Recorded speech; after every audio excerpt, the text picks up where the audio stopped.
Harold McKenzie knelt before the cold marble, his weathered hands trembling as he laid the final wildflower on his granddaughter's headstone. Willowbrook Cemetery sat heavy in the Nebraska morning, broken only by the restless whisper of the breeze across the grass. The memorial for 5-year-old Emma Rose had drawn 43 neighbors, their hushed condolences falling on Harold's ears as hollow as his near-empty pension account. Then came the sound that split the silence, howling. Long, mournful, unearthly. From the oak tree line emerged 7 stray dogs, shadows given flesh, grief given form.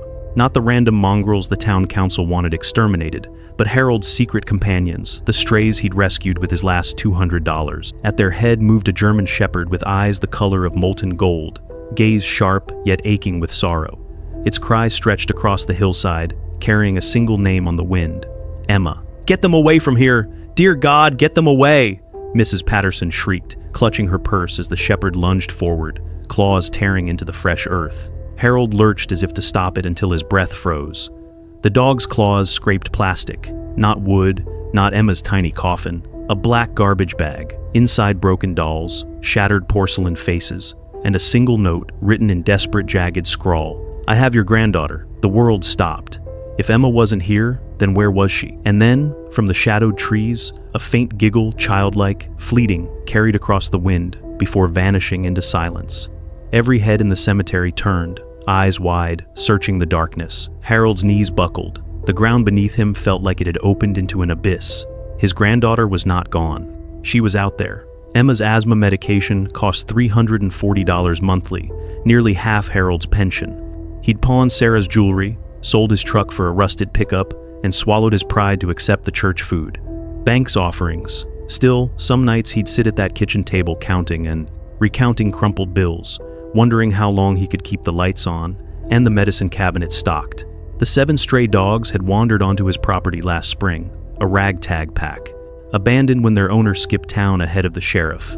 Harold found them, huddled in his barn during a thunderstorm, hungry, scared, desperate. Despite having no money for pet food, he couldn't turn them away. Emma named them Faith, Hope, Courage, Loyal, Brave, True, and Guardian, insisting they were our guardian angels with fur.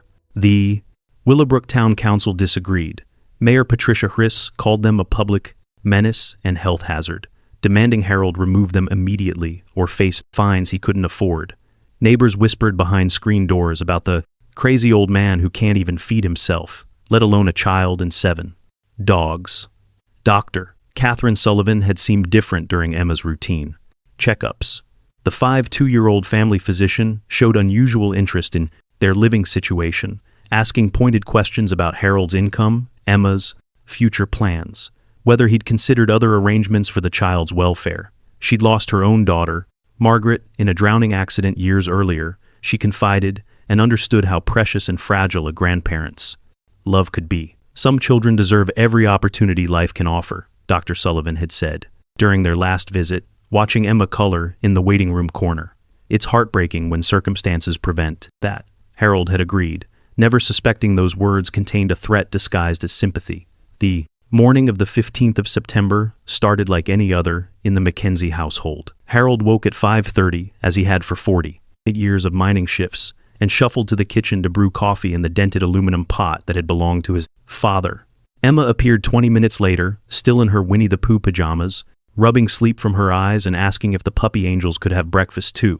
They'd established this routine over the past 18 months. Harold would fill 7 mismatched bowls with whatever kibble he could afford, while Emma arranged them in a perfect circle on the back porch. The dogs approached. Cautiously, Faith always first, the German shepherd's golden eyes never, leaving Harold's face as if seeking permission for each bite. "Grandpa Hal, why don't other people like our dogs?" Emma asked that morning, settling cross-legged beside Guardian, the smallest of the pack, a border collie mix, whose left ear had been torn in some long ago fight. Harold paused, his weathered hands gripping the coffee mug that had "World's Best Dad" printed in fading blue letters. How could he explain to a 5-year-old that people feared what they didn't understand, that a town struggling to survive saw 7 stray dogs as just another burden, another mouth to feed in, a place where everyone was already hungry? "People get scared when they don't know something, story, darling," he said finally. "They look at our dogs and see trouble, but you and I know they're just looking for a family." Emma nodded solemnly, then brightened. Like me, Axe was looking for family too, and I found you. The words hit Harold like a fist to the chest.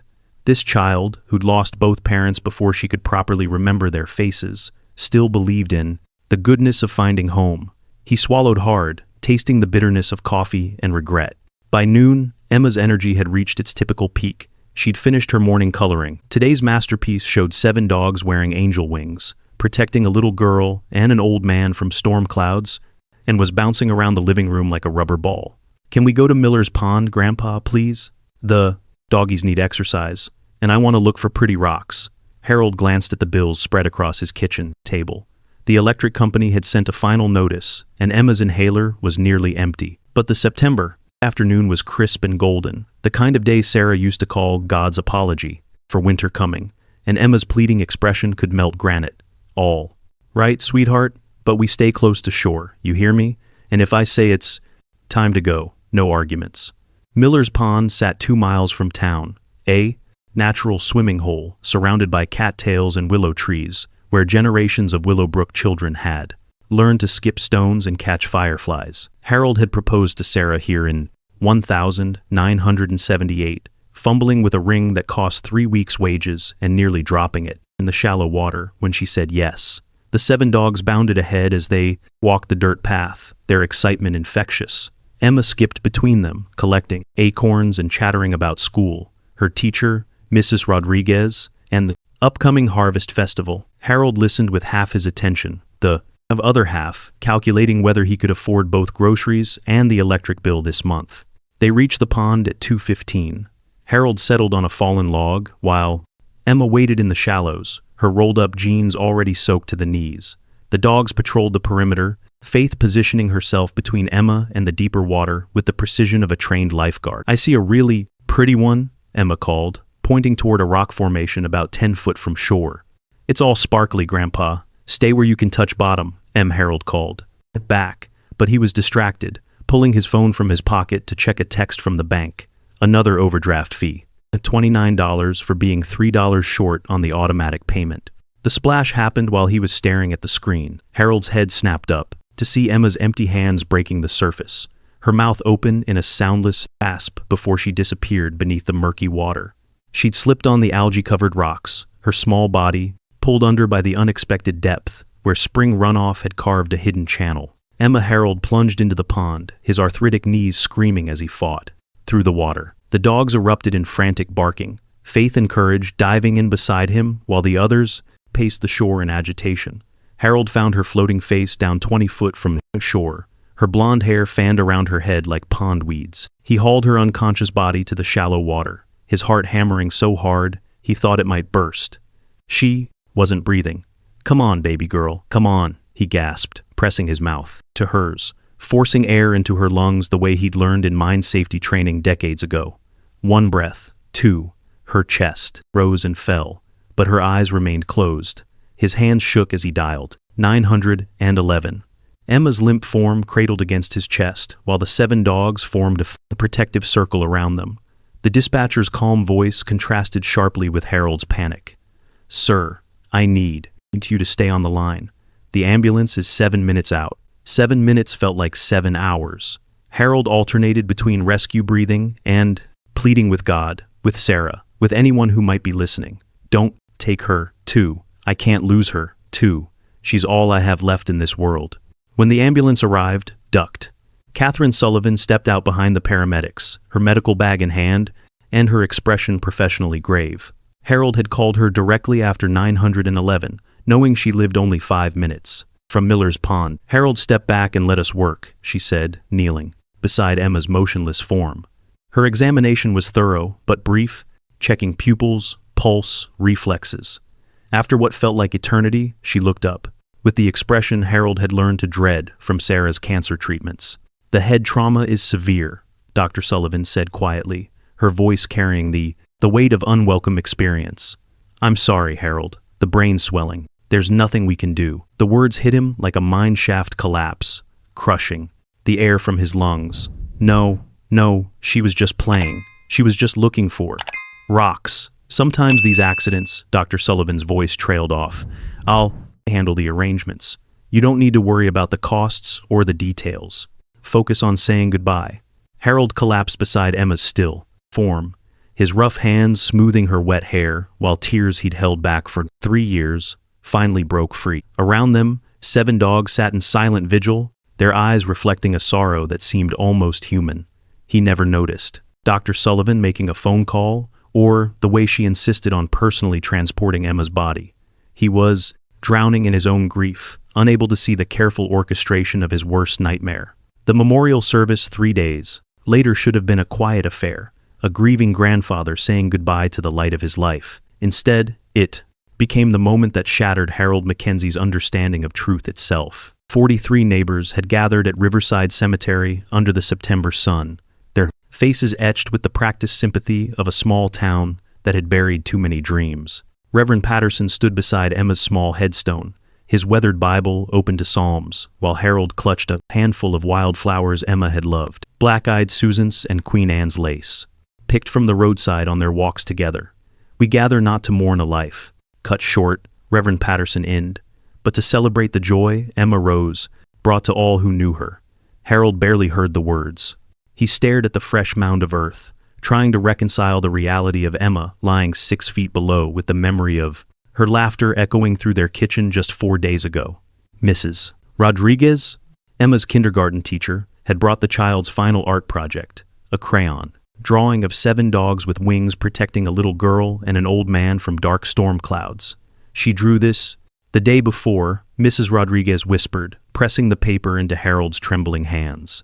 She said the angels would always watch over you. The Moorers shared their memories in hushed tones. Emma's bright smile, her determination to feed every stray animal in Willowbrook, the way she'd corrected adults who mispronounced her name. It's Emma Rose, like the flower, not just Emma. Harold tried to speak to offer some words of gratitude for their presence, but his throat closed like a mine shaft cave-in. How do you thank people for witnessing the burial of your reason to keep breathing? Then the howling began. The sound cut through the cemetery's respectful silence like a blade through silk, a mournful cry that seemed to carry Emma's name on the autumn wind. Every head turned toward the oak trees that bordered the cemetery, where 7 familiar shapes emerged from the shadows. Faith led them, her golden coat gleaming in the afternoon sunlight, followed by the others in single file. Hope, courage, loyal, brave, true, and guardian. They moved with purpose Harold had never seen before. Their usual cautious approach to strangers replaced by something approaching desperation. "What are they doing here?" Mayor Hicks hissed, her voice sharp with disapproval. "Somebody call animal control immediately." But Harold found himself stepping forward instead of back. Something in Faith's posture reminded him of Emma's behavior when she was trying to communicate something urgent. The same focused intensity, the same frustrated energy when words weren't enough to convey what mattered most. The pack approached Emma's grave and began to circle it, their movements agitated, almost frantic. Faith stopped directly above where Emma's casket should rest, and released another howling cry that raised goosebumps on Harold's arms. The sound wasn't random animal noise, it was communication, urgent and desperate. "Get those mangy beasts away from here," Mrs. Patterson shrieked, waving her black purse at them. "This is sacred ground. Have you no respect?" Harold raised his weathered hand for silence, his eyes never leaving Faith's face. The German shepherd's golden eyes met his across the space between grief and hope, and Harold saw something there that made his heart skip. Recognition, intelligence, and an urgency that transcended species. Faith began to dig. Her powerful paws struck the soft earth with systematic precision, dirt flying in controlled arcs as she worked. This wasn't random destruction. It was purposeful excavation. Courage joined her, then hope, until all 7 dogs were digging with the coordination Harold had witnessed in mine rescue operations. "Stop them!" someone shouted from the crowd, but Harold stepped closer instead.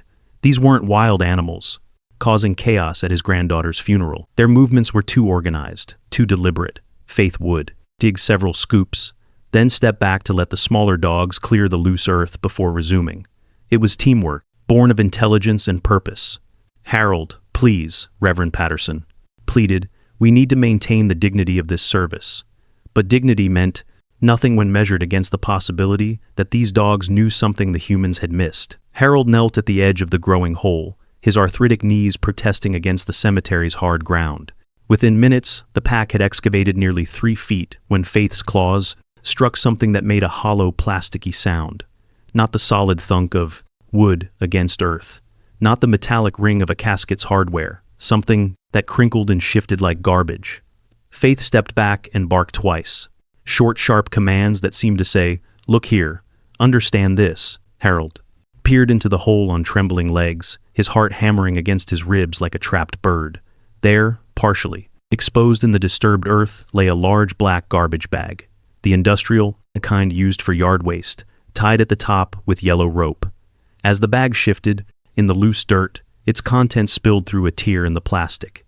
Dozens of baby dolls, their plastic faces staring up at Harold with vacant blue eyes, all blonde, all approximately 5 years old in size, all wearing clothes similar to what Emma had worn on her last day. Pinned to the bag with a safety pin was a handwritten note, the writing shaky and desperate. "I have your granddaughter. She is safe from your poverty now. Do not look for us." Harold's world tilted sideways. The cemetery, the mourners, the reality he'd accepted for 3 days, all of it crumbled like a poorly supported mine shaft. His hands shook as he reached for the note, needing to touch it to believe it existed. A second piece of paper lay beneath the first. This one in the same handwriting, but more frantic. "Margaret would be 15 today. I failed at her, but I won't fail Emma. She deserves better than scraping by on handouts." The cemetery erupted into chaos. Mrs. Patterson screamed. Mayor Hendricks fumbled for her cell phone. Reverend Patterson staggered backward, his Bible falling into the pile of disturbed earth. But Harold stared into that hole with a mixture of horror and impossible hope blooming in his chest. If Emma wasn't buried here, if this grave contained nothing but dolls and the ravings of someone who thought poverty was worse than death. "My Emma," he whispered, his voice breaking on her name. "She might still be alive." Faith sat back on her hunches and looked directly at Harold, her intelligent eyes reflecting something that looked remarkably like satisfaction. The other 6 dogs arranged themselves around the excavated gravesite like sentinels, their job complete, but their vigil continuing. Detective Mike Rodriguez arrived within 20 minutes, his squad cars, lights, painting red and blue streaks across the headstones. Behind him came the county coroner, a crime scene photographer, and 2 more patrol units responding to what dispatch had logged as grave desecration with possible kidnapping implications. "Sir, I need you to step away from the scene," Rodriguez said gently, his hand on Harold's shoulder. "We're going to treat this as a crime scene until we know what we're dealing with." Harold stood on unsteady legs, his fingers still clutching the note that had turned his world upside down. "Detective, my granddaughter." The funeral home said they'd already received her body for preparation. Dr. Sullivan handled all the arrangements personally. Rodriguez made a note in his pad. "Dr. Catherine Sullivan from Willowbrook Medical. She was at the accident scene, said there was nothing she could do, that the brain trauma was too severe." Harold's voice grew stronger as the implications crystallized. "But if Emma isn't in this grave, then we need to have a serious conversation with Dr. Sullivan." Rodriguez looked at the 7 dogs who hadn't moved from their positions around the grave. "These the dogs that did the digging?" Harold nodded, unable to trust his voice. "Well," Rodriguez said, surveying the scene, "looks like they just solved a case we didn't even know we had." As crime scene, tape went up around Emma's empty grave. Harold felt something shift inside his chest. The first stirring of hope he'd experienced since watching his granddaughter disappear beneath Miller's Pond's dark surface. The 7 dogs pressed close around him, their warm bodies providing comfort, strength. Somewhere out there, Emma Rose McKenzie might still be alive. And these 4-legged angels had refused to let her grandfather bury a lie. The Willowbrook Police Department hadn't seen this much activity since the grain elevator fire of 1987. Detective Mike Rodriguez commandeered the small conference room, spreading crime scene photographs across the table while Harold sat in an uncomfortable plastic chair, the 7 dogs waiting patiently in the parking lot under Officer Janet Martinez's watchful eye. "Mr. McKenzie, I need you to walk me through every interaction you had with Dr. Sullivan," Rodriguez said, his pen poised over a fresh notepad. "Start from the beginning and don't leave out any detail, no matter how small it seems." Harold's weathered hands clasped and unclasped as he forced his mind back through the fog of grief. She's been Emma's doctor for about 8 months. Real professional, always seemed to care. Asked a lot of questions about our situation. What kind of questions? About money, mostly. Whether I could afford Emma's medications if we had family who might help out. Said she understood how hard it was. Raising a child on a fixed income. Harold paused, remembering she lost her own daughter, Margaret. Drowning accident 10 years back. Said it made her extra careful with other people's children. Rodriguez made notes, his expression growing more serious. Did she ever suggest alternative arrangements for Emma's care? Once or twice, real? Subtle-like. Said some children deserved every opportunity life could offer. That it was heartbreaking when circumstances prevented that. Harold's voice turned bitter. I thought she was being sympathetic. Never occurred to me she might be evaluating us. The detective's radio crackled. Rodriguez, we've got a movement on that address. Dr. Sullivan's farmhouse looks occupied. Fresh tire, tracks, lights on timer. Copy that. I'll be there in 20. Rodriguez turned back to Harold. Sir, I need you to stay here while we check out her property. If Emma is there, we don't want to spook anyone into doing something desperate. But Harold was already standing, his jaw set with determination that reminded Rodriguez of the old coal miners who'd built this town with their bare hands and stubborn will. Detective, that's my granddaughter. I've been digging in dangerous places my whole life. I'm not sitting in some office chair while she needs me. Mr. McKenzie, those dogs found her when your forensics team didn't even know she was missing. Harold interrupted, his voice carrying the authority of a man who'd supervised mining crews for 20 years. They're not staying behind either. We all go, or I find my own way there. Rodriguez looked at the old man's weathered face, seeing the same iron determination that had kept him searching abandoned mine shafts for trapped men, the same refusal to go accept defeat that had built half the structures in Willowbrook. Sometimes regulations had to bend when lives were at stake. All right, but you stay in the vehicle until we secure the scene and those dogs stay leashed. 20 minutes later, a convoy of 3 police cruisers wound through the hills outside Willowbrook, the late afternoon sun casting long shadows across the Nebraska countryside. Harold rode in the passenger seat of Rodriguez's cruiser. The 7 dogs loaded into Officer Martinez's specially equipped K9 unit behind them. Dr. Sullivan's property sat at the end of a winding gravel road, isolated by 30 acres of overgrown farmland. The farmhouse itself was modest, white-clapboard siding that needed paint, a sagging front porch, shuttered windows that revealed nothing of what lay inside. But Harold's heart nearly stopped when he saw the children's toys scattered across the yard. A pink tricycle, exactly like the one Emma had, outgrown last year.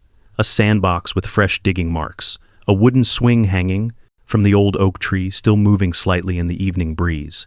Jesus, Rodriguez muttered, reaching for his radio. Control, this is Unit 7. We're going to need backup in a medical unit at 1247 Pine Ridge Road. Possible. Kidnapping situation confirmed. Faith began whining in the K9 unit, her nose pressed against the window, body trembling with excitement or anxiety. Harold couldn't tell which. The other dogs joined in, creating a low chorus of distress that raised every hair on his arms. They smell her, Harold said with sudden certainty. Emma's here. Rodriguez deployed his officers around the perimeter while Harold waited in the cruiser, every second feeling like an eternity. Through the farmhouse windows, he could see movement, shadows crossing behind the curtains, the faint glow of lamplight. Then, carrying across the distance like a prayer being answered, came the sound that stopped Harold's heart, a child's voice singing a lullaby. Emma had learned in kindergarten. London Bridge is falling down, falling down, falling down. That's her, Harold whispered, his hands pressed against the cruiser's window. That's my Emma. Rodriguez approached the farmhouse with tactical precision, his service weapon drawn but held low. Dr. Sullivan, this is the Willowbrook Police Department. We need to speak with you about Emma McKenzie. The singing stopped abruptly. For a long moment, the farmhouse stood silent, its windows like eyes that revealed nothing. Then a voice called from inside, thin and strained. She's safe here, safer than she's ever been. You can't have her. Back. Doctor, we just want to talk. No one needs to get hurt. Hurt, doctor? Sullivan's laugh carried an edge of hysteria. Do you know what hurt looks like, officer? It's a 5-year-old girl, wearing the same dress 3 days in a row because her grandfather can't afford laundry detergent. It's watching a bright child's potential wasted because no one has money for books or proper medical care.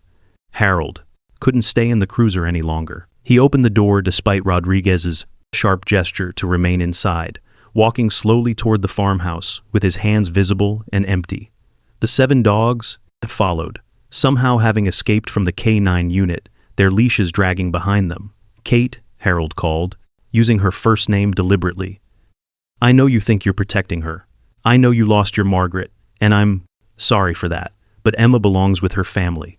A curtain twitched in an upstairs window. Harold caught a glimpse of blonde hair, a small face pressed against the glass. "Emma, Rose," he called, his voice cracking with emotion. "Grandpa's here, baby girl." The front door opened slowly, revealing Dr. Catherine Sullivan in clothes she'd been wearing for days, her usually professional appearance disheveled and wild. She held a sedative syringe in one hand and a cell phone in the other. "Don't come any closer," she warned. But her voice lacked conviction. "I've already called the Ashworths. They're flying in from California tonight. Emma will have everything. Private schools, college, funds, medical care, whenever she needs it. The Ashworths." Rodriguez kept his weapon trained on Sullivan while speaking. "Who are the Ashworths? Good people. Wealthy people. People who can give Emma the life she deserves instead of watching her waste away in that falling down shack with a man too old and too poor to properly care for her." Harold took another step forward, Faith moving protectively beside him. "Kate, look at me. Really, look. Do you see a man who doesn't love his granddaughter? Do you see someone who would hurt her?" Dr. Sullivan's composure cracked, tears streaming down her cheeks. "I see a man who loves her enough to let her go hungry rather than burden the state system. I see someone who will work himself to death trying to provide for her and fail anyway, just like I failed Margaret." "How did you fail Margaret?" "I was texting during her swimming lesson. 3 seconds of not watching, and she drowned in 18-inch of water." Sullivan's voice broke. "Completely. If I'd been a better mother, if I'd been paying attention instead of worried about some patient's lab results." Harold felt the pieces clicking together, like mineshaft supports falling into place. "So, you decided to save Emma from having an imperfect guardian. The Ashworths lost their daughter in a car accident. They have unlimited resources, endless love to give. Emma will want for nothing except her real family." Harold's voice grew stronger. "Kate, I've been poor my whole life. Grew up in a house with no indoor plumbing, shared a bed with 3 brothers. You know what? We had that money can't buy. We had each other. We had people who knew our stories, our jokes, our fears. We belonged somewhere." Faith wed softly and took another step toward the house. The other dogs followed, not aggressively, but with the determined patience they'd shown at the cemetery. "Those mutts again," Sullivan said bitterly. "More mouths you can't afford to feed." "Those dogs saved Emma's life today," Rodriguez interjected. "They're the only reason we found her at all." Through the upstairs window, Emma's face appeared again. This time, she pressed both palms against the glass, her mouth forming words Harold couldn't hear, but could read. "Grandpa Hal." "She sees you," Sullivan said, noticing Harold's upward gaze. "She asks for you constantly. I've been telling her you died in the same accident that killed her, that you went to heaven with Grandma Sarah, but she doesn't believe me. She keeps drawing pictures of you and those damn dogs." Harold's heart clenched. "Let me see her, Kate. Just let me talk to her, so you can fill her head with promises you can't keep, so you can take her back to that poverty trap and watch her potential die a slow death." Sullivan raised the syringe. "The Ashworths will be here in 3 hours. Emma will be asleep for the transition. It's better this way." "Number," the voice came from the upstairs window, clear and defiant despite being muffled by glass. "I don't want new people. I want Grandpa Hal and my puppy angels." Emma had opened the window and was leaning out, her 5-year-old voice carrying the stubborn determination Harold recognized from her grandmother, Sarah. "Dr. Lizzie, you lied. Grandpa isn't dead, and I'm not going anywhere without my family." The standoff stretched taut as a suspension cable. Dr. Sullivan with her syringe and desperate justifications, Rodriguez with his weapon and legal authority, Harold with nothing but love and the unshakable conviction that families belong together regardless of their bank accounts. Then, Faith made the decision for all of them. The German shepherd bounded up the farmhouse steps and pushed through the partially open door before anyone could react. Her bark echoed from inside the house, followed by Emma's delighted squeal. Faith, you found me. Good girl. Good girl. The spell broken, Harold ran toward the penthouse with Rodriguez and the other officers close behind. They found Dr. Sullivan standing in the living room, the syringe fallen from her nerveless fingers, watching as Emma flew down the stairs and threw herself into Harold's arms. Grandpa Hal, I knew you weren't dead. I knew you'd come find me. Emma buried her face in his neck, her small body shaking, with relief and joy. Harold held her tight enough to convince himself she was real, breathing in the scent of her shampoo and the lingering smell of the stuffed animals. Dr. Sullivan had surrounded her with, I'm here, baby girl. Grandpa's here, and I'm never letting you go again. Faith sat beside them, her tail wagging slowly, while the other 6 dogs arranged themselves in their familiar protective circle. Guardian pressed close to Emma's legs, accepting the scratches behind his ears she'd missed giving for 3 days. Dr. Sullivan sank into a chair, her face in her hands. She would have had everything, she whispered. Music lessons, art camps, the best universities. She has something better, Harold said gently, still holding Emma close. She has people who knew her before she was born, who love her when she's cranky and sick and making mistakes. She has a place where she belongs, not because she's perfect, but because she's ours. Rodriguez handcuffed Dr. Sullivan with professional courtesy, reading her rights while EMTs checked Emma for signs of harm. Physically, she appeared uninjured, well-fed, clean, showing no signs of abuse beyond the trauma of believing her grandfather was dead. The Ashworths, Sullivan said as Rodriguez led her toward the door. You need to arrest them too. They've done this before. Other children, other desperate situations, they pay $50,000 per placement. Harold's blood chilled. How? Many others, Kate? I don't know. The network is bigger than just Willowbrook. Doctors, social workers, people who thought they were saving children from inadequate homes. She looked back at Emma, who was showing Faith a drawing she'd made during her captivity. Maybe I was wrong. Maybe love is enough, even when money isn't. As the police cars pulled away from the farmhouse, Emma fell asleep in Harold's lap, exhausted by emotion and the settling realization that her world was safe again. The 7 dogs rode quietly. In the K9 unit, their mission complete, their pack reunited. Mr. McKenzie, Rodriguez said as they drove back toward town. We're going to need Emma examined by a pediatric psychologist, and there will be court proceedings. Dr. Sullivan will likely face federal charges if this trafficking network is as extensive as she claims. Harold nodded, stroking Emma's hair. Whatever she needs, however long it takes. There's something else. The media has gotten wind of this story. Dogs digging up fake graves, uncovering kidnapping rings. It's going to draw attention, national attention. Harold considered this, watching the Nebraska countryside roll past in the gathering dusk. 3 days ago, he'd been a forgotten old man burying his reason to live. Now he was holding that reason in his arms again, surrounded by 7 four-legged miracles who'd refused to let him accept a lie as truth. Let them come, he said finally. Maybe it's time the world learned that family isn't about having money. It's about having people who won't give up on you, even when everything seems hopeless. Emma stirred in his arms, her eyes fluttering open. Grandpa Hal, are we going home now? Yes, darling, we're going home. All of us, even the puppy. Angels? Harold looked back at the 7 dogs, their eyes reflecting the dashboard lights like stars in the AI. Darkness. Faith met his gaze through the partition and seemed to nod, a gesture of understanding that transcended species. All of us, he confirmed, were all going home together. The Willowbrook Medical Center's pediatric wing had never hosted an FBI task force before. Agent Sarah Chen arrived from Omaha 3 hours after Emma's rescue, her federal credentials opening doors that local law enforcement couldn't access.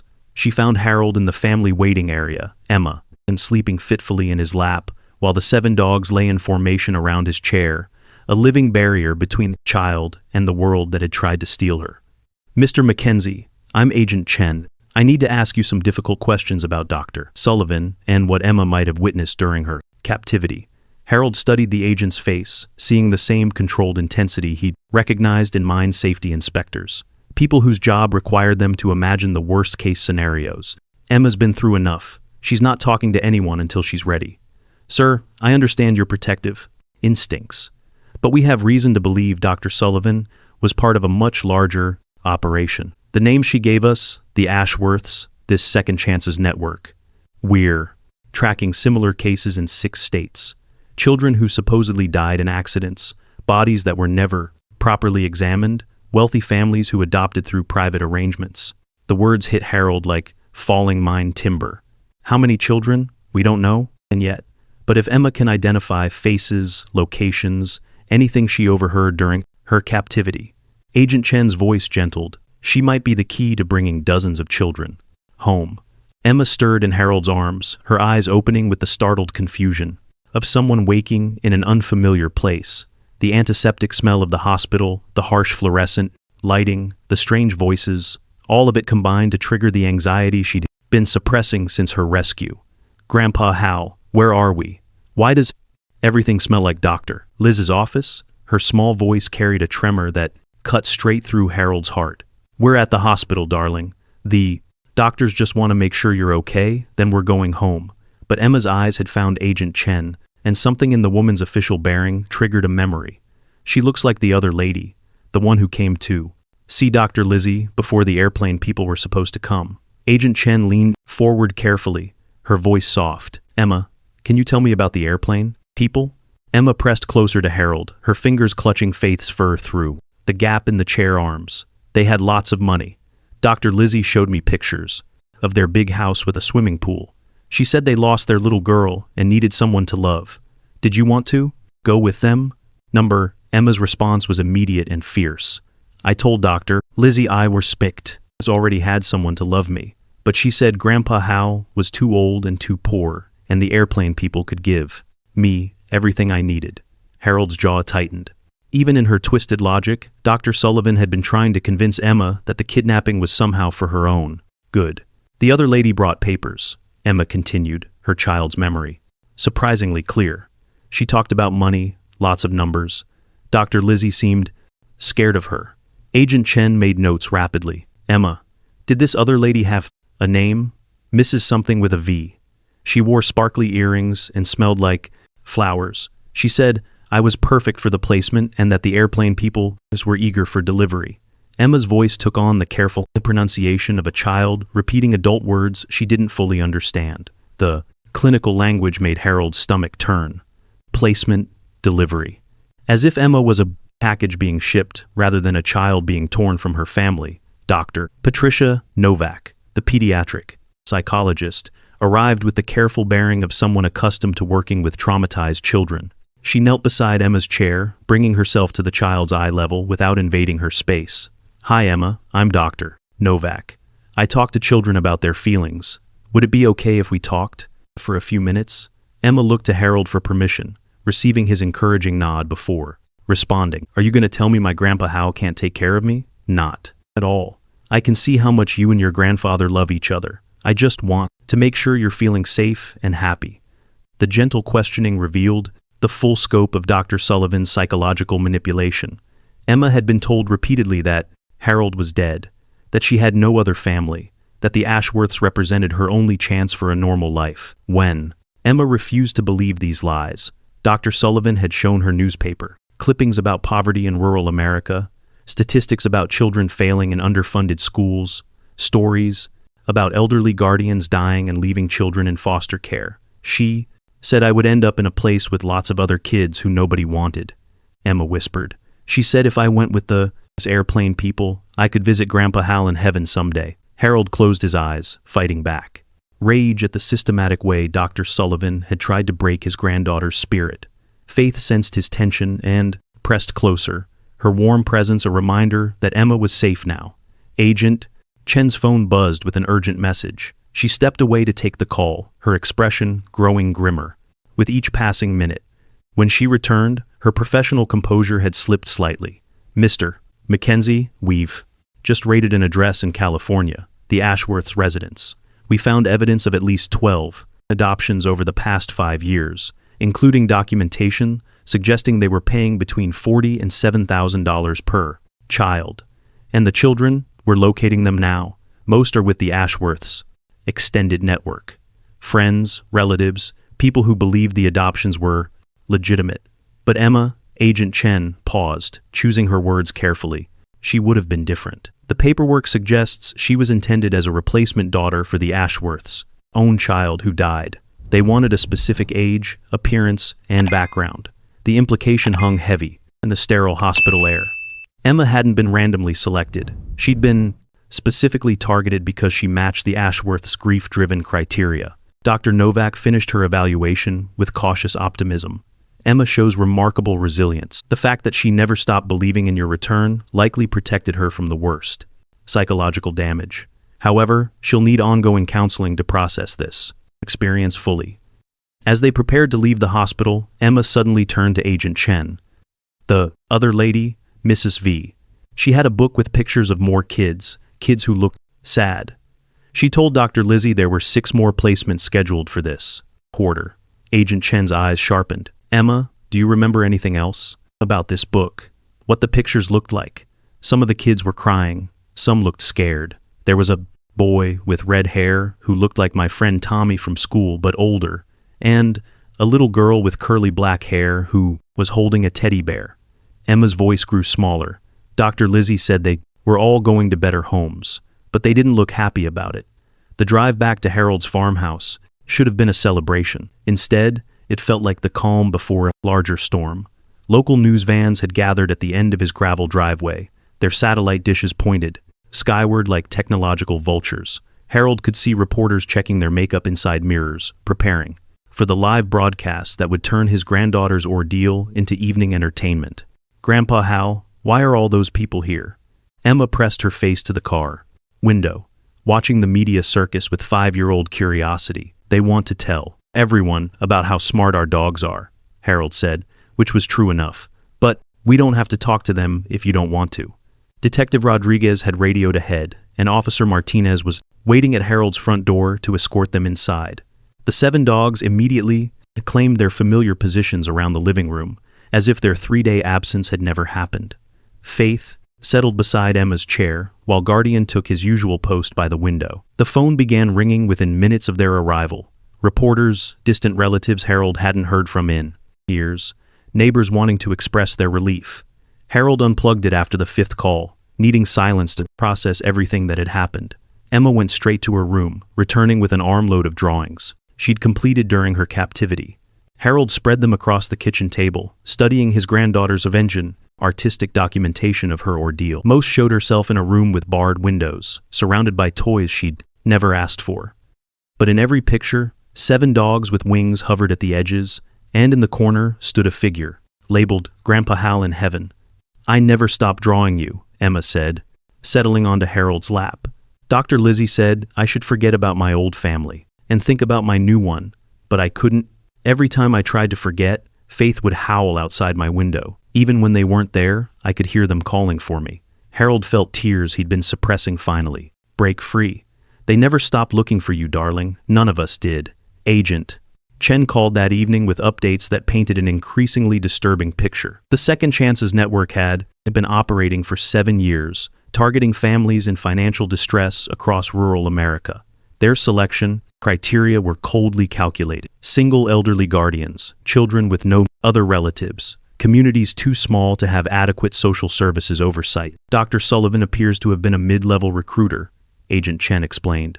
She identified potential targets during routine medical care, then passed the information up the chain. The organization had social workers who would create false emergencies, doctors who would declare children dead without proper autopsies, and wealthy couples who paid premium prices for children who matched their specific requirements. Harold listened with growing horror as the scope of the conspiracy became clear. Emma hadn't been Sullivan's first victim. She'd been part of a systematic exploitation of rural poverty, a business model that turned desperate families' circumstances into profit margins. How many other children like Emma? We're still calculating, but based on the financial records we've recovered, we estimate at least 47. Children were trafficked through this network over the past 7 years.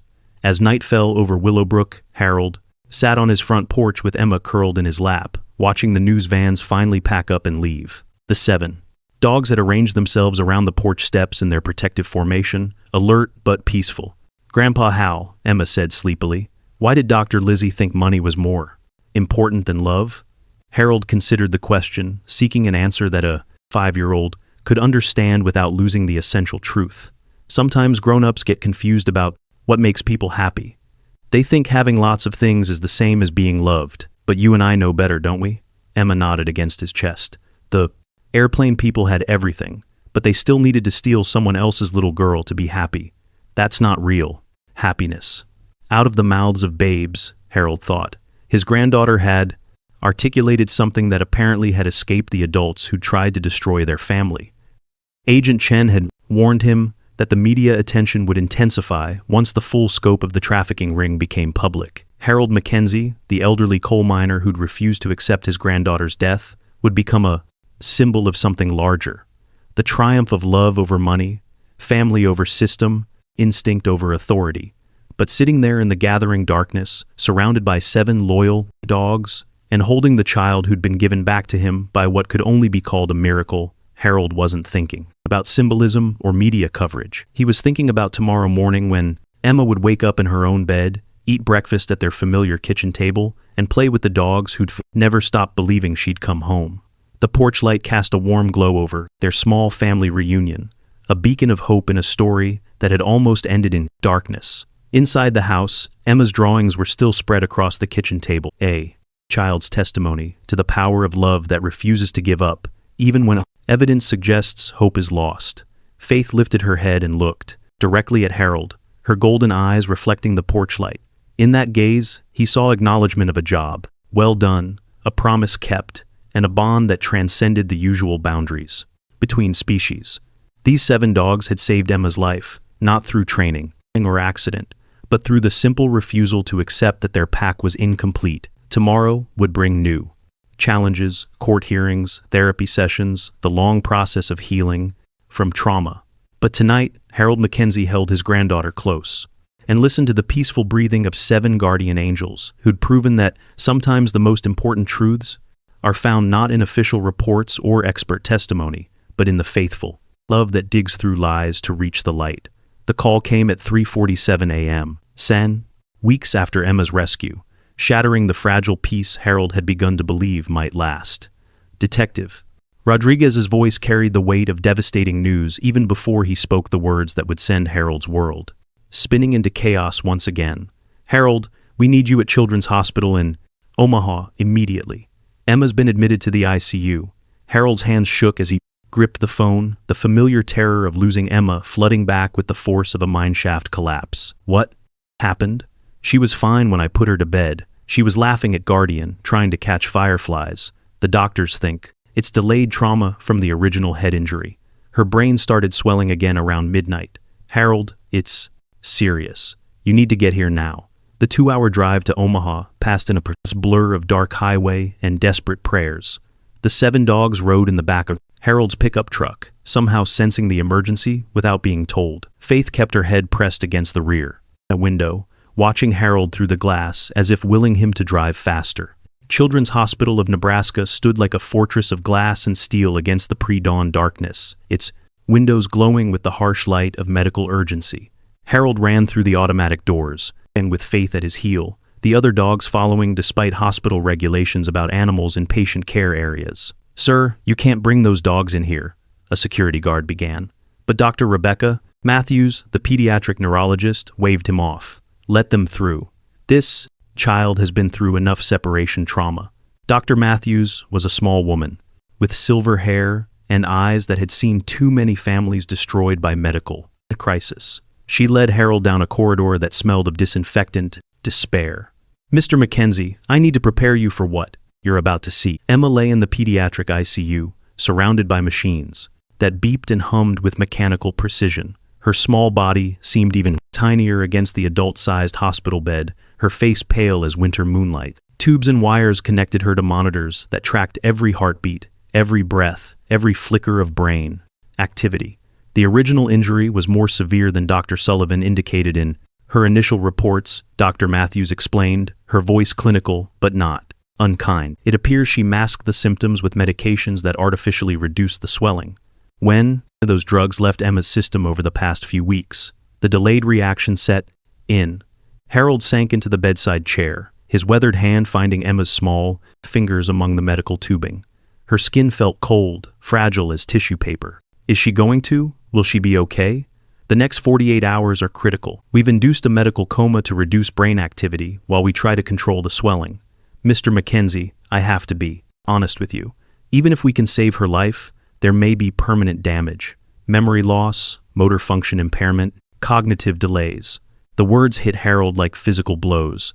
After fighting so hard to get Emma back, after believing they'd overcome the worst trauma imaginable, the original injury was still trying to steal her away. It felt like a cruel joke played by a universe that had already taken too much from him. Faith approached the hospital bed cautiously, her nose testing the air, around Emma's motionless form. The other dogs followed, arranging themselves in their protective formation around the ICU room, despite the protests of nursing staff. Something about their presence seemed to calm the medical alarms, or perhaps Harold's blood pressure had stabilized enough that the blood pressure machine stopped their urgent beeping. There's something else, doctor, Matthew said quietly. The medical bills for Emma's care are going to be substantial. Specialized neurological treatment, possible long-term rehabilitation, medications that insurance often doesn't cover fully. I wanted you to know up front so you can make informed decisions. Harold looked at Emma's pale face, remembering Dr. Sullivan's words about poverty being worse than death. Even after proving that love mattered more than money, the financial reality threatened to destroy what remained of their family. How much are we talking about? Conservative estimate, $200,000 if she recovers fully. Potentially much more if she requires ongoing care. $200,000. Harold's annual pension was barely $10,000. He could sell the farmhouse, but the mortgage and Sarah's medical debt had left him with negative equity. The town's fundraising efforts had raised $8,000, a generous gesture that wouldn't even cover a week of ICU care. The cruel mathematics of American healthcare spread before him like a mind map, showing all the ways a person could fall into darkness. He could fight for Emma's life and bankrupt them both, leaving her alive but trapped in a system that would never let them climb free of debt. Or he. Harold shook his head violently, refusing to complete that thought. There was no alternative. Emma was his family, his responsibility, his heart walking around outside his body. Whatever it cost, whatever it took, he would find a way. Doctor, what if I signed guardianship over to the state? Would Emma get better care through social services? Dr. Matthews studied Harold's face, seeing the desperation of a man, contemplating the unthinkable. Mr. McKenzie, I've seen many families face these impossible choices, but I've also seen what happens to children who lose their primary emotional attachment during medical crisis. Emma needs you more than she needs expensive treatments. As if responding to her name, Emma's fingers twitched slightly in Harold's grasp. Her eyelids fluttered, and for a moment, her breathing pattern changed. Faith immediately stood, her tail wagging, cautiously as she sensed movement from her human pack member. Emma, darling, can you hear Grandpa?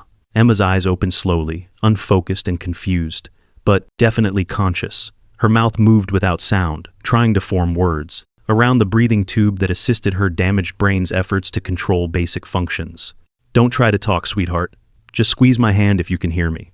Emma's grip tightened weakly around Harold's fingers, the smallest possible gesture that carried the weight of entire worlds. She was still in there, still fighting, still refusing to give up on their small family. Dr. Matthews checked Emma's pupils and reflexes, her expression cautiously optimistic. This is good, very good. She's responding to stimuli much better than I expected. Over the following hours, Emma's condition seemed to stabilize.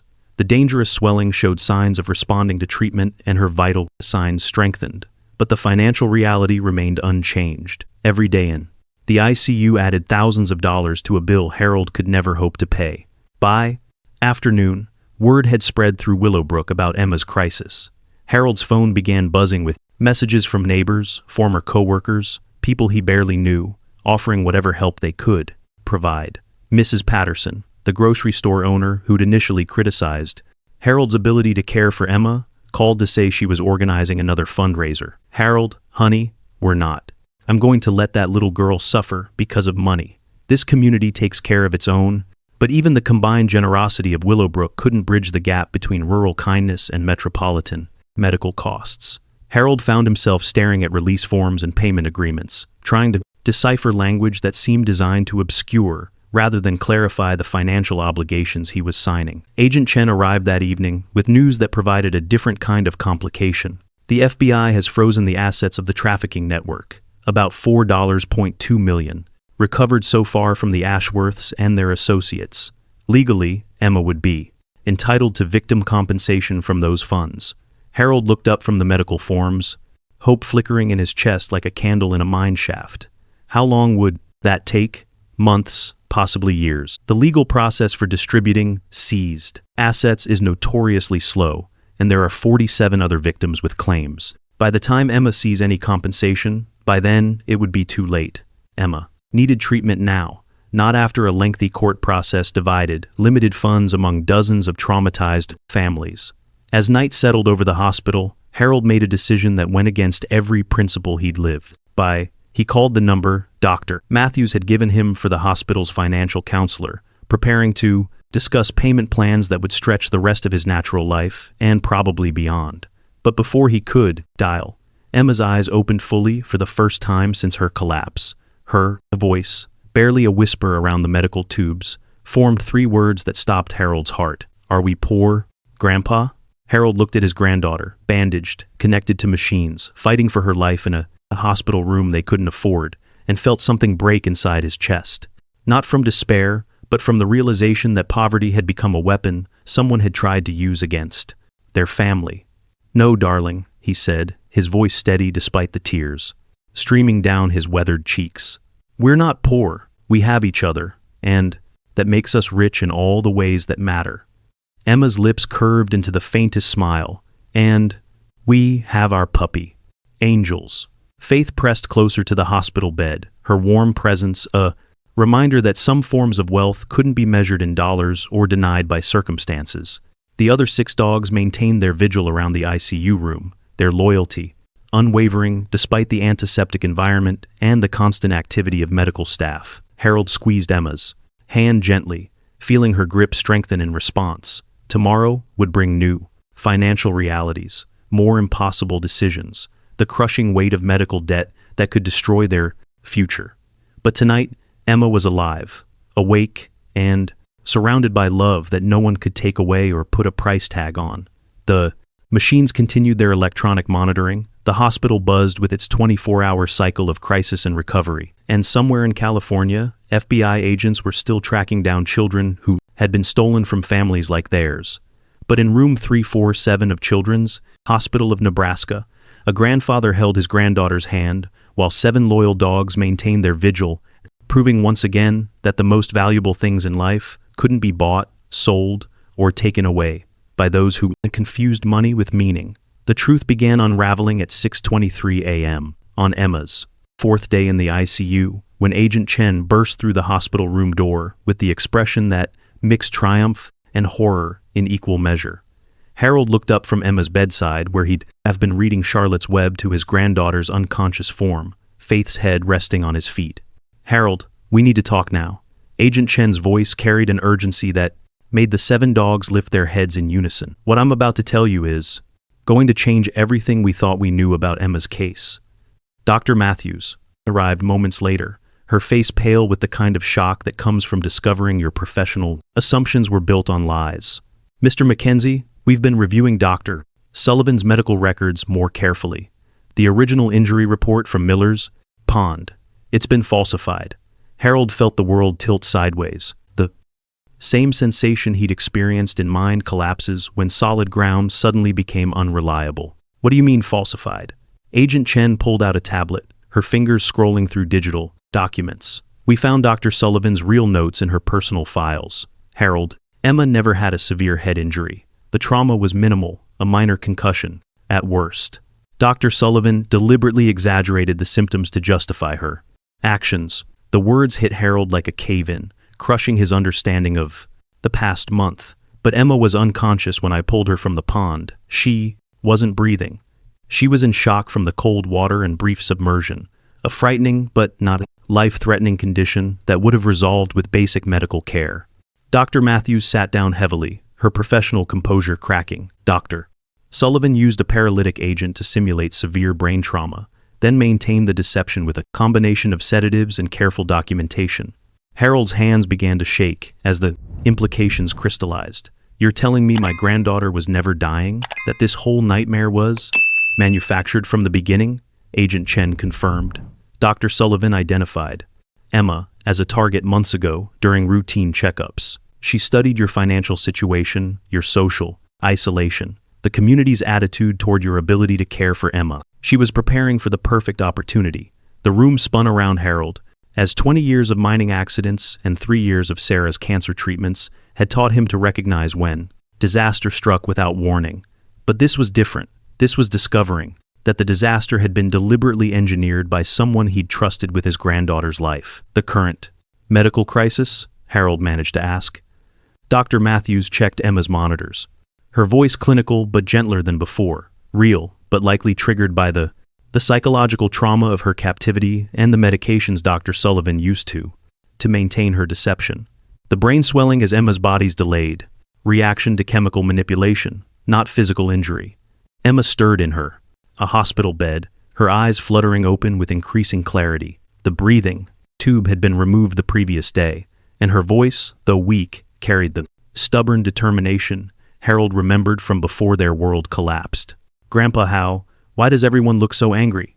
Harold forced his expression into calmness, the way he'd learned to control his features when mine inspectors delivered bad news to anxious families. We just found out some things about Dr. Lizzie, sweetheart.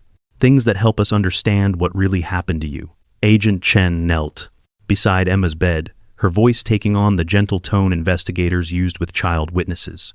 Emma, do you remember Dr. Lizzie giving you any shots or medicines at Miller's Pond? Emma's brow furrowed with the effort of recalling traumatic events her mind had tried to suppress. She said it would help with the pain in my head, but it made me feel sleepy and far away, like I was watching everything happen to someone else. Did she give you other medicines while you were staying at her house? Every day, pink pills and white pills, and sometimes shots that made me feel confused. When I asked questions about Grandpa Hal, she would give me extra medicine, and I couldn't think straight anymore. Emma's voice grew smaller. I started to believe maybe she was right about you being dead, because I couldn't remember things clearly. Harold closed his eyes, fighting back rage at the systematic way Dr. Sullivan had chemically manipulated his granddaughter's perceptions.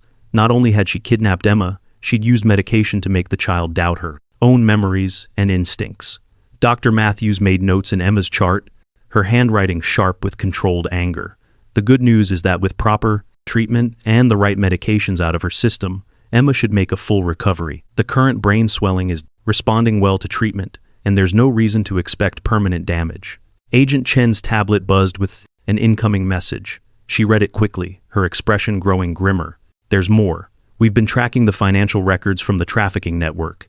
Harold, the Ashworths paid Dr. Sullivan $75,000 for Emma. Specifically, $75,000. Harold's voice came out as a croak. Dr. Sullivan provided them with detailed disquered reports about Emma's personality, health records, even photographs taken during and medical appointments. They requested a blonde 5-year-old with specific characteristics to replace their vicious, deceased daughter. Emma wasn't randomly selected. She was custom ordered. The horror of being reduced to a catalog item, of having his granddaughter evaluated and priced like livestock, made Harold's stomach lurch. Faith sensed his distress and pressed closer. Her warm presence a reminder that some bonds couldn't be commodified. There's something else, Agent Chen continued. The network kept detailed records of their operations. We've identified 47 other children, but Emma's case was different. Most of the other victims came from families with multiple children, single parents, or situations where the disappearance could be attributed to neglect or accident. You were specifically targeted because of your age and financial situation. Emma struggled to sit up in her hospital bed, her young face showing a maturity that broke Harold's heart. They picked me because you're old and poor. Harold took her small hand in his weathered ones. They picked you because they thought those things meant I couldn't love you properly. They were wrong about that, weren't they? Very wrong. Emma's voice carried the fierce loyalty Harold had inherited from his own grandmother, a woman who'd raised 8 children during the Great Depression, without ever doubting her worth as a mother. Poor people love just as much as rich people. Maybe more, because we know love is all we got. Dr. Matthews smiled, despite the gravity of the situation. Emma, you're wiser than most adults, I know. Agent Chen's phone rang and she stepped away to answer. When she returned, her expression had shifted from grim determination to something approaching amazement. That was the Nebraska Attorney General's office. The story of Emma's rescue has gone viral on social media. A GoFundMe campaign, started by your neighbors, has raised over $200,000 in the past 48 hours. But that's not the biggest news. Harold felt another shift in the foundation of his understanding. What do you mean? A production company. It's in Los Angeles, wants to buy the rights to Emma's story. They're offering $500,000 for a television movie about the dogs that saved her life. And there's interest from 3 different publishers about a book deal. The numbers felt surreal, like someone was describing events happening to strangers rather than his own family. Harold had spent his entire adult life worried about having enough money for groceries and utilities. Now he was being told that their trauma had suddenly become valuable entertainment. I don't want people to make money from what happened to Emma. You wouldn't be giving them permission to exploit her story, Agent Chen explained. You'd be controlling how it's told while providing financial security for her future. Emma's medical bills, her education, therapy, everything she'll need, it could all be covered. Emma tugged on Harold's sleeve, her eyes bright with returning strength. Grandpa, if telling our story helps other kids like me, shouldn't we tell it? From the mouths of babes. Harold looked at his granddaughter, seeing not just the 5-year-old who'd been stolen from him, but the woman she would grow up to become, someone who understood that surviving trauma gave you the responsibility to help others survive theirs. Dr. Matthews approached with Emma's latest test results, her expression cautiously optimistic. The brain swelling has reduced significantly. If this trend continues, Emma should be able to go home within the week. Home. The word carried weight that Harold had taken for granted until it was threatened. Their farmhouse, with its peeling paint and secondhand furniture, the kitchen table where Emma did her coloring, the porch where 7 dogs waited patiently for their evening meal, all of it suddenly precious beyond measure. There's one more thing, Agent Chen said, checking her notes. Dr. Sullivan has agreed to cooperate fully with the investigation in exchange for a reduced sentence. She's providing detailed information about the entire network, including names, locations, and financial records that will help us recover the other missing children. Harold felt a complex mixture of emotions toward the woman who'd tried to destroy his family. Hatred for what she'd done, pity for the grief that had driven her to such extremes, and a grudging respect for her decision to help undo the damage she'd caused. Will she serve time? 15 to 20 years, likely.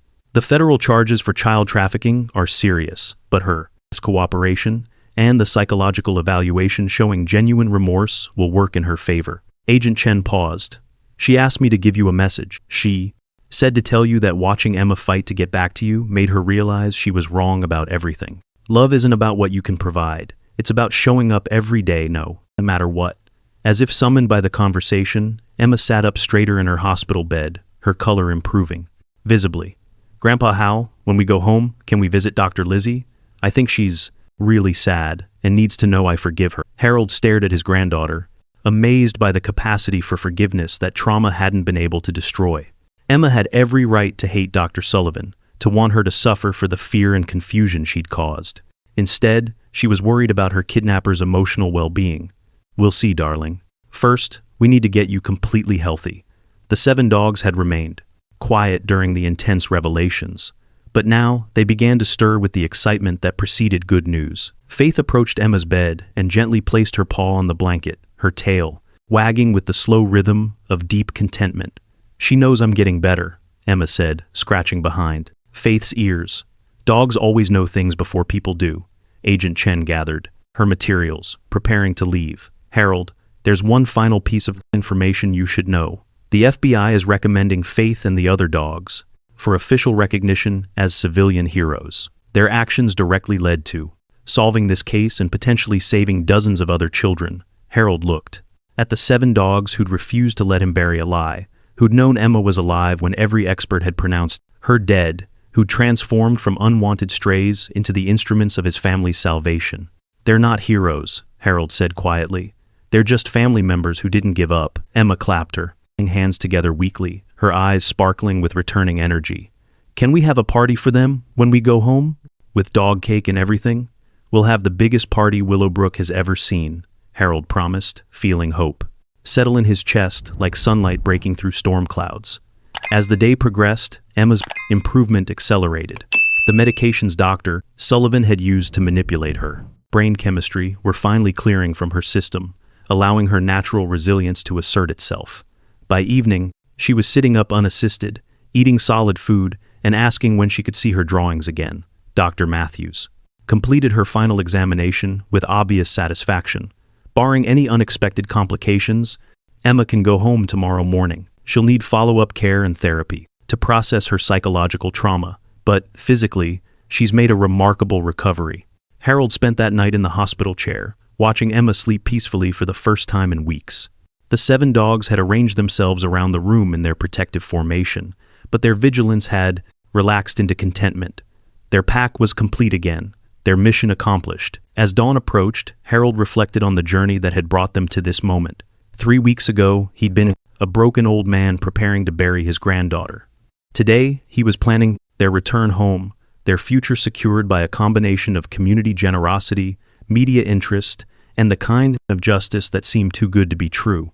Emma stirred as morning light filtered through the hospital windows. Her eyes opened clear and focused, meeting Harold's gaze with the trust and love that no amount of money could purchase. "Good morning, Grandpa Hal. Are we rich?" "Now?"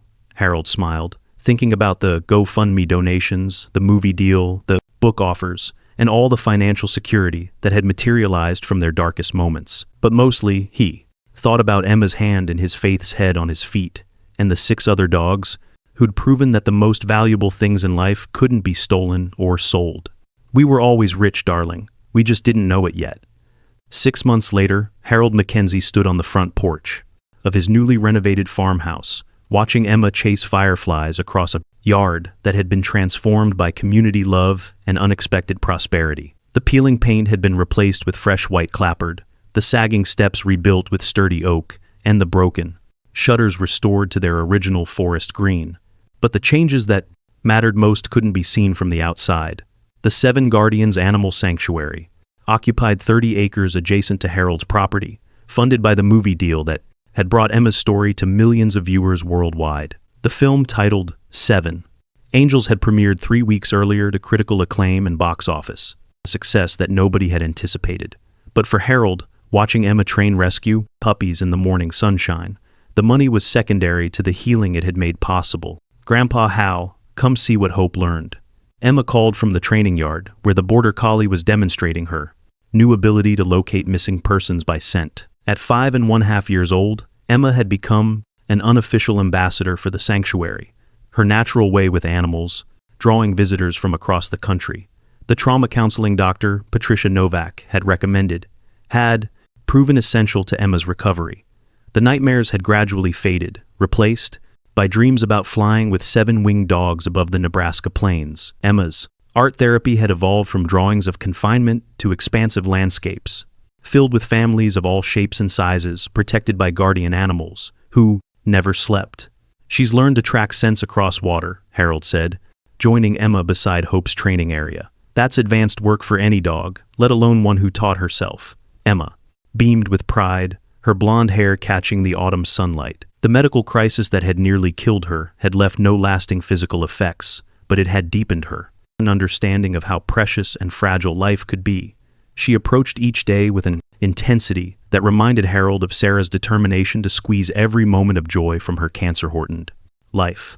The sanctuary had become much more than a home for Emma's 7 rescuers. Word had spread through law enforcement networks about the dog's remarkable tracking abilities, and the facility now trained search and rescue teams from 6 states. Faith had been officially certified as a therapy dog, visiting children's hospitals and trauma centers, where her gentle presence helped young patients process their own difficult experiences.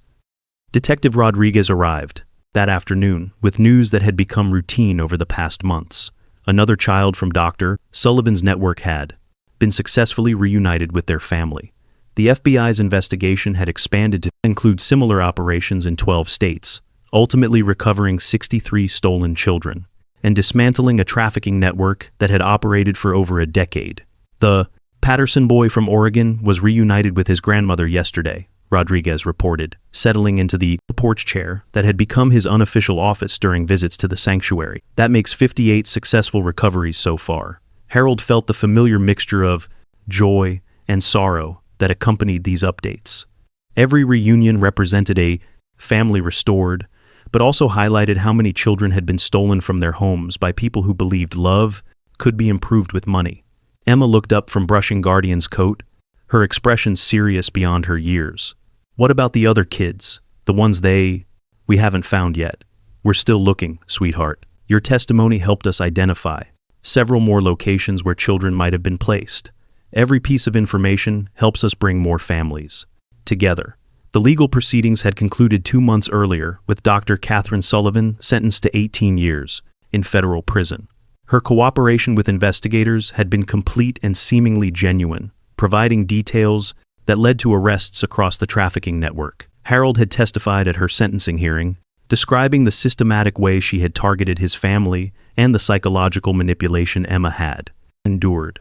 But Emma had made an unexpected request that surprised everyone involved in the case. She wanted to visit Dr. Sullivan in prison. She needs to know I forgive her. Emma had explained to the family therapist who was helping her process her trauma. She lost her little girl, and it made her do terrible things. But holding on to angry feelings won't bring Margaret back or help the other kids who got stolen. The visit had been arranged through the federal prison system with careful psychological preparation for both Emma and Dr. Sullivan. Harold had been skeptical about exposing Emma to her kidnapper again, but Dr. Novak had supported the idea as potentially therapeutic for everyone involved. The prison meeting had lasted 30 minutes. Emma had brought a drawing she'd made specifically for Dr. Sullivan, a picture of Margaret in heaven, surrounded by other children who died too young, all of them, watching over the living world with benevolent expressions. Dr. Lizzie cried when she saw it. Emma had reported afterward. She said Margaret would have liked being friends with me if things had been different. She asked me to tell you she was sorry for trying to steal your granddaughter, and that watching us together made her realize she was wrong about everything. Dr. Sullivan had also provided the final piece of information that closed the case. The trafficking network had been planning to expand their operations to include elderly victims, targeting senior citizens with valuable property or assets who could be declared incompetent and moved to facilities where their resources could be systematically drained. Your grandfather would have been next, Agent Chen had explained during her final case briefing. Dr. Sullivan was supposed to evaluate his mental capacity and recommend guardianship changes that would have placed you in foster care and him in a nursing facility. They would have taken everything. The revelation had sent chills through Harold, realizing how completely their lives had been mapped out for destruction by strangers who viewed human relationships as obstacles to profit. But it had also reinforced his gratitude for the 7 dogs, whose instincts had disrupted a plan that would have separated them forever. The sanctuary's success had brought unexpected opportunities. The Nebraska Department of Agriculture had contracted with Harold to develop training protocols for animal-assisted search and rescue operations. His 40 years of mining experience had proven surprisingly relevant to understanding how scent tracking worked in challenging terrain. These dogs think like miners, Harold had explained to a visiting delegation from the National Search and Rescue Association. They understand that the most direct path isn't always the most effective one. They work systematically, checking every possible route until they find what they're looking for. Emma had become the sanctuary's unofficial spokesperson, her natural comfort with cameras and interviewers making her a compelling advocate for animal rescue and family preservation. The book about their experience, co-authored by Harold and Emma with help from a professional writer, had become a bestseller, with proceeds funding similar sanctuaries in rural communities across America. The 7 Guardians Foundation now operated facilities in 8 states, providing homes for abandoned animals while training them for search and rescue work.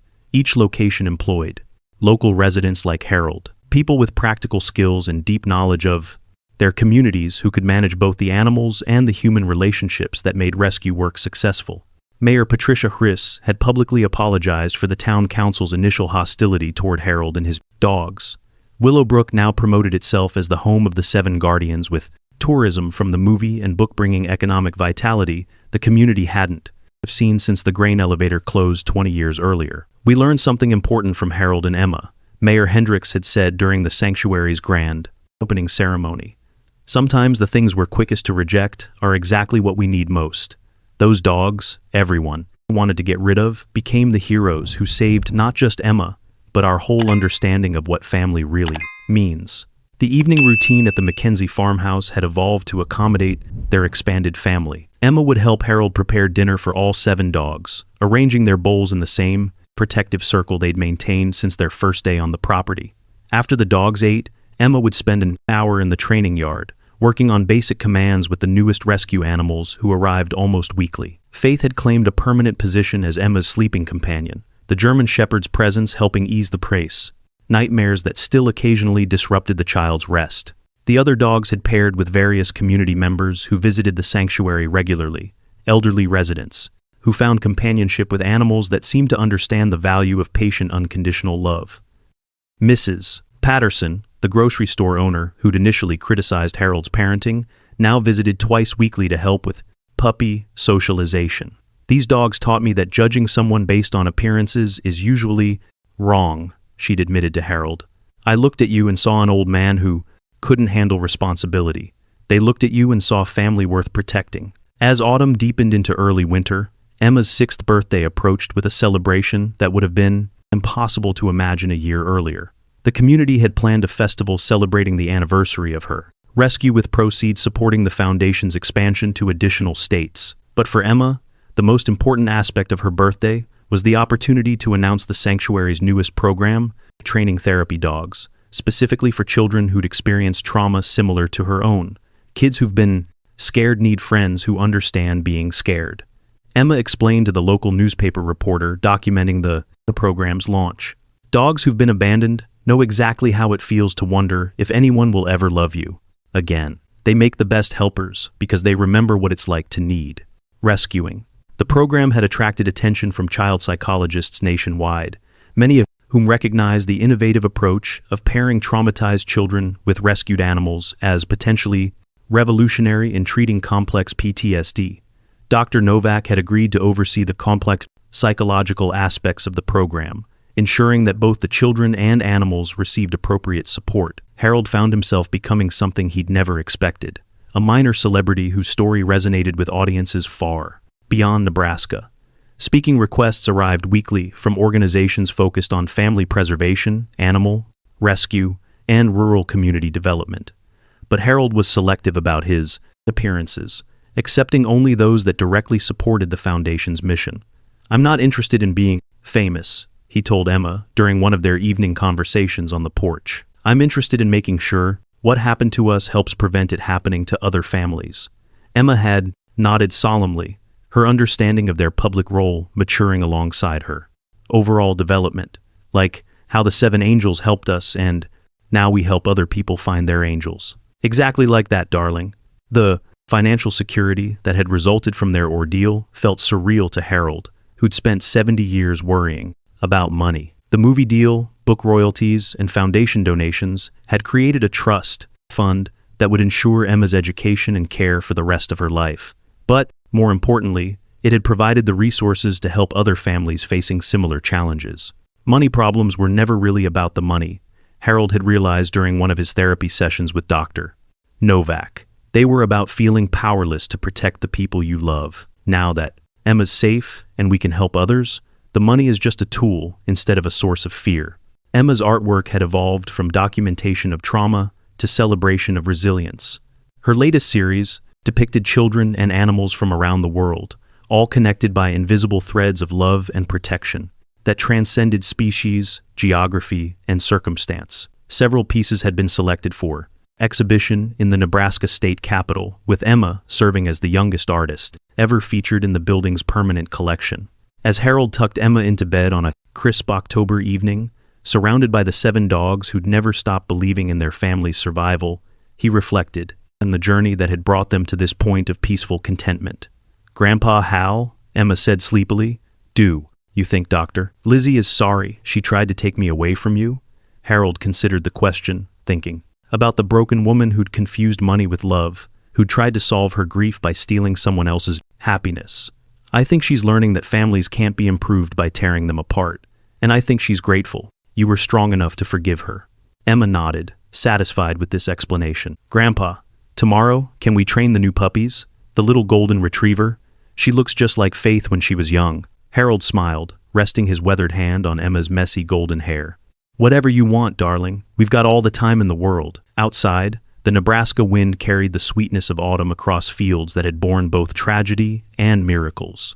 The old farmhouse now stood as the Seven Guardians' animal sanctuary, living proof that love multiplies when shared, that loyalty defies circumstance, and that sometimes the ones most in need of rescue become the very ones who save us all. In the distance, the lights of Willowbrook shimmered like fallen stars, each one marking a family that had learned the difference between having everything and having what truly matters. Inside, the house breathed with peace dogs asleep in gentle piles, Emma safe and smiling in her room. Harold closed his eyes, letting tomorrow's dreams wash over him. He had once believed his purpose died with Emma, but the 7 strays that clawed the truth out of her false grave had not just uncovered a kidnapping, they had uncovered hope. They proved that love has no boundaries. Harold had been told he was too old, too poor, too broken to raise a child and care for a pack of unwanted dogs. But when Emma was stolen, those so-called weaknesses became his greatest strength, the very things that made his love undeniable. Dr. Sullivan had been wrong. She thought money could replace love, that poverty stripped him of parenthood. But when the truth came out, the entire town rallied to his side. His story became a bestseller. The sanctuary now trained rescue dogs across 8 states, and Emma thrived not in spite of humble beginnings, but because of the unshakable foundation they built together. Your age is not a limitation, it's wisdom earned. Your struggles are not obstacles, they're the soil where real love grows. The very things society says make you less than, may be the very things that make you irreplaceable. And just as Harold drifted to sleep, a sharp bark split the night. The old shepherd stood rigid at the back fence, golden eyes locked on the road. Headlights slid slowly across the dirt path, too slow, lingering, as if someone were still watching the house. Peace, yes, but fragile. Harold's story was not over.